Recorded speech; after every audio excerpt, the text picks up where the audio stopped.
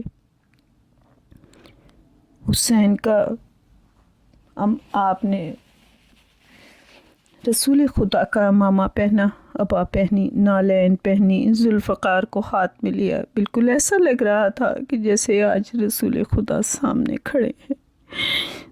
آپ تیار ہو کے آئے، بہن نے صدقہ نکالا اور پھر کہا عباس جا میرے حسین کو لے جا۔ جب آپ جانے کے لیے تیار ہوئے، آپ کے ساتھ 18 بنی ہاشم تھے۔ جب ولید کا دربار نزدیک آیا تو آپ نے ایک دم کہا کہ حسین مولا نے مڑ کے عباس کو دیکھا، اپنے 18 بنی ہاشم کو دیکھا اور کہا تم میں سے کوئی بھی اندر نہیں جائے گا۔ میرے مولا عباس نے کہا آقا میں کیسے آپ کو اکیلا جانے دوں؟ آپ نے کہا نہیں عباس آج مجھے اکیلا جانے دے، تو علی کا بیٹا ہے، تو فاتح خیبر کا بیٹا ہے، خیبر کے دروازے علی کے سامنے نہیں رک سکے تھے، یہ دروازہ کیسے رک سکتا ہے؟ تیرا رستہ کیسے روک سکتا ہے؟ اگر میری آواز بلند ہو، اور سن میری آواز اس وقت ہی بلند ہوگی جب مجھ سے کوئی گستاخی کرے گا، اگر میری آواز بلند ہو تو عباس تجھے میں اجازت دیتا ہوں کہ اندر آ جانا۔ میرے مولا اندر گئے، ولید بیٹھا تھا، کھڑا ہوا استقبال کیا، یا ابن زہرا میرا سلام۔ مروان خاموش بیٹھا رہا۔ آپ بیٹھے اور آپ نے کہا کہ اس وقت مجھے کیوں بلایا ہے؟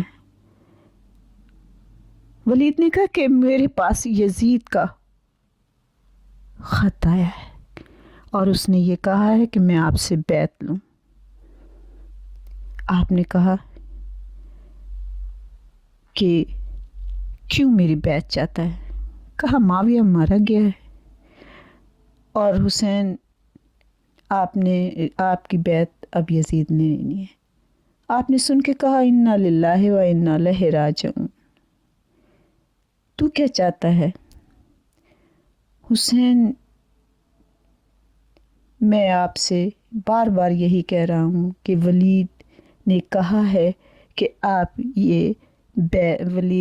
یزید نے کہا ہے کہ آپ بیعت کر لیں میری۔ ہاں، آپ نے اس کی طرف دیکھا اور کہا ابن تو کیا کہتا ہے کہ میں یزید کی بیعت کروں گا؟ میں علی کا بیٹا ہوں۔ جب آپ کی آواز بلند ہوئی اور آپ اٹھ کے واپس آنے لگے تو اس وقت مروان کہتا ہے اے ولید، حسین کو گرفتار کر لے ورنہ یہ پھر تیرے ہاتھ نہیں آئے گا۔ اس وقت میرے مولا کا ہاتھ ایک دم ذوالفقار پہ گیا اور آپ نے کہا ابن زرقاء تو زہرا کے لال کو دھمکی دیتا ہے؟ بس آپ کی آواز کا بلند ہونا تھا کہ دروازہ دربار کا ایک دم کھلا اور غازی عباس اور 18 بنی ہاشم ننگی تلواریں ہاتھ میں لے کر اندر داخل ہوئے اور مولا حسین کی طرف سب سے پہلے غازی عباس بڑھے اور کہا آقا، کس نے آپ کے ساتھ گستاخی کی ہے؟ کس نے میرے آقا کا نام اس بڑے دربار میں لیا ہے؟ میرے مولا حسین ایک دم آگے بڑھے اور غازی عباس کے سینے پہ ہاتھ رکھ کے کہا عباس برداشت کر میرے بھائی، برداشت کر میرے بھائی۔ کہا نہیں آقا، میری زندگی میں کس نے گستاخی کی ہے؟ میرے مولا نے عباس کی طرف دیکھا اور دیکھنے کے بعد کہا عباس آؤ گھر چلتے ہیں۔ کہا نہیں آقا، مجھے بتائے۔ کہا عباس میں مدینے میں 4 دن کا مہمان ہوں، بس واپس چل۔ جب آپ واپس حویلی میں داخل ہوئے نا تو اس وقت جناب زینب دروازے پہ کھڑی تھیں، انتظار میں تھی کہ بھائی واپس آئے گا۔ حسین کے چہرے کا رنگ دیکھا تو کچھ بدلا ہوا تھا۔ میرے مولا علی اکبر سے کہتے ہیں اکبر ذرا شمع لے کے آ، میں دیکھوں تو صحیح کہ میرے حسین کے چہرے کا رنگ مجھے بدلا ہوا نظر آ رہا ہے، کیا وجہ ہے؟ بار بار آپ دیکھتے ہیں لیکن غازی عباس سامنے نہیں آتے، کبھی اکبر کے پیچھے، کبھی اونو محمد کے پیچھے، کبھی قاسم کے پیچھے۔ بی بی زینب کہتی ہے کیا ہے عباس، تم مجھے بتاؤ کہ کیا ہوا؟ بی بی کی آواز سننی تھی کہ میرے مولا غازی عباس کہتے ہیں بی بی مجھ سے نہ پوچھ کہ آج کیا حال ہوا ہے۔ آج کسی گستاخ نے گستاخی کی لیکن میرے مولا نے مجھے بدلہ لینے نہیں دیا۔ میری عمر ابھی کم تھی جب میرے بھائی حسن کا جنازہ واپس آیا تھا، میں تلوار لینے کے لیے آیا تو تب بھی حسین مولا نے مجھے دوڑ کے روک دیا تھا۔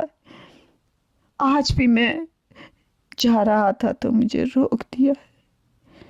کہا حسین تجھے مدینے میں نہیں لڑنا، تو نے مدینے میں نہیں لڑنا۔ حسین کہتا ہے میرے بی بی سے کہ گردن میں باہیں ڈال کے میرے مولا حسین کہتے ہیں زینب انہوں نے یہ کہا ہے کہ بیعت کر۔ بیعت کا نام سنا بی بی زینب کھڑی ہو گئی اور کہتی ہیں بھیا تو بیعت کرے گا زہرا کا لال علی کا بیٹا ہو کے یزید کی بیعت؟ کہا بہن پھر ٹھیک ہے، ہمیں مدینہ چھوڑنا ہوگا۔ میری بی بی کہتی ہے میں تیار ہوں حسین تیرے ساتھ جانے کے لیے۔ میرے مولا حسین نے غازی عباس کو دیکھا اور کہا عباس اب سفر تیار ہے اور فہرستیں بنانی شروع کر دو، کربلا کی تیاری شروع کر دو۔ اللہم صلی علی محمد و آل محمد وعجل فرجہم اجمعین۔ بار الہ اس ذکر کے صدقے سے ہمارے گناہ کبیرہ و صغیرہ کو معاف کر دے۔ یا امام زمانہ، یا پنجتن پاک، یا بی بی سیدہ، ہمارے اس پرسے کو قبول کر لینا۔ یا وقت کے امام، جہاں جہاں پہ بھی مجالس حسین ہو رہی ہیں، ذکر حسین ہو رہا ہے، میرے مولا اس ذکر کے صدقے ان تمام جگہوں کی خیر، ان عورتوں کے پردوں کی خیر، ان جوانوں کی خیر، ان بزرگوں کی خیر، ان بچوں کی خیر، بحق کے خاندان آل محمد خیال کرنا۔ میرے مولا ان سب کی حفاظت کرنا۔ اللہم صلی علی محمد و آل محمد وعجل فرجہم اجمعین۔ اللہم صلی علی محمد و آل محمد